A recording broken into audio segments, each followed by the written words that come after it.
மோவாபிய ராஜாவுக்கு பிலேயாம் உபதேசம் அது வெளிப்படுத்த விசேஷத்தில் கர்த்தர் வெளுக்கிறாரு 2வது அதிகாரத்தில் 14 வசனம். நிக்கோதேமோஸுடைய மத அந்த உபதேசமும், நிக்கோதேமோஸ் என்பது ஒரு மதம் கிறிஸ்துவுக்குள்ளே, அந்த குரூப்பும் பிலேயாம் உபதேசமும்.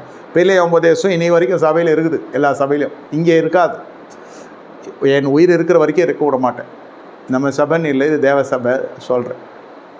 இல்லை அது தவறுன்னு சொல்ல வர, அதுக்காக அது நல்லா இருக்காது, வாய்க்காதது, வாழ்க்கை ரொம்ப நாசமாயிடும். என்னை கேட்டாங்க ஒரு இடத்துல, ஏன் கிறிஸ்துவ திருமணங்கள்லாம் விவாகரத்தில் முடியுது, தேவ சன்னிதானத்தில் வருதாச்சே. அது பெரிய டாபிக், அது இப்போ விளக்கம் கொடுக்க முடியாதுன்னு சொல்லிட்டு வந்துட்டேன். ஆனால் வந்து ஜெபம் பண்ணப்போ தான் தெரிஞ்சிச்சு, இதெல்லாம் கர்த்தரை காமிச்சு. இப்படியெல்லாம் இருந்தால் எப்படி நீங்கள் ஜெயிக்க முடியும்? இப்படிலாம் இருந்தால் எப்படி நீங்கள் ஜெயிக்க முடியும் வாழ்க்கையில்? யோசித்து பாருங்கள்.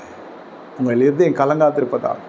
பிள்ளைக்கு திருமணம் ஆகலைன்னு இல்லை, திருமணம் ஆகலைன்னு இல்லை, நல்ல இடத்துல வரன்னு கிடைக்கலன்னு இல்லை, நம்முடைய பிள்ளைகளுக்கெல்லாம் கையின் பிரயாசம் இல்லைன்னு இல்லை, நல்ல படிப்பு வரணும்னு இல்லை. முதல்ல தனி மனிதனாக பக்தி வைராக்கியம் வேணும்.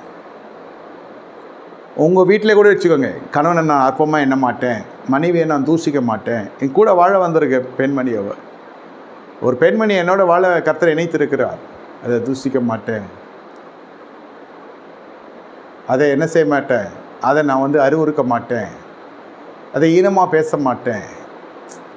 சில பேருக்கு பிள்ளைகள்லாம் ரொம்ப பிரியமாக இருக்கும், துணைவர்களை பிடிக்காது. ஒரு காலகட்டத்தில் அது அப்படி ஆகிடும். என்னமோ காரணம் இருக்கட்டும், நீங்கள் சரீரமாக இணைக்கப்பட்டிருக்கிறீங்க, ஒரே சரமாக இருக்கும்படி. விவாக உடன்படிக்கை கரைப்படிது. இங்கே கணவன் எடுக்கிற வெறுப்பான தீர்மானத்துக்கும் மனைவி எடுக்கிற வெறுப்பான தீர்மானத்துக்கும் விவாக உடன்படிக்கை தீட்டுப்படுகிறது. அப்போ பிள்ளைகளுடைய வாழ்க்கை மாசுபடுகிறது.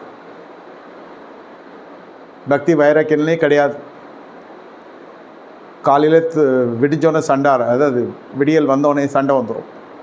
அந்த அம்மா ஓன்னு கத்தும், இந்த மனுஷன் கிளம்பி போயிடுவோம் வாக்கிங் போகிறேன்னு. பசங்க ரொம்ப டிஸ்டர்ப் ஆகிடுவாங்க. காலையில் ஒரு சத்தம் வரும், வேதம் என்ன சொல்ல, நீதிமானுடைய கூடாரத்தை கம்பீர சத்தம் உண்டாகும்.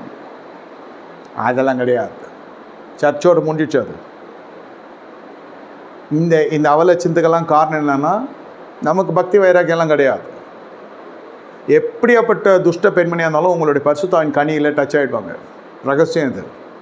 எப்படியாப்பட்ட குடிகாரம் இருந்தாலும் உங்களுடைய பரிசுத்தாவின் கனிகளில் சரியாயிடுவாங்க.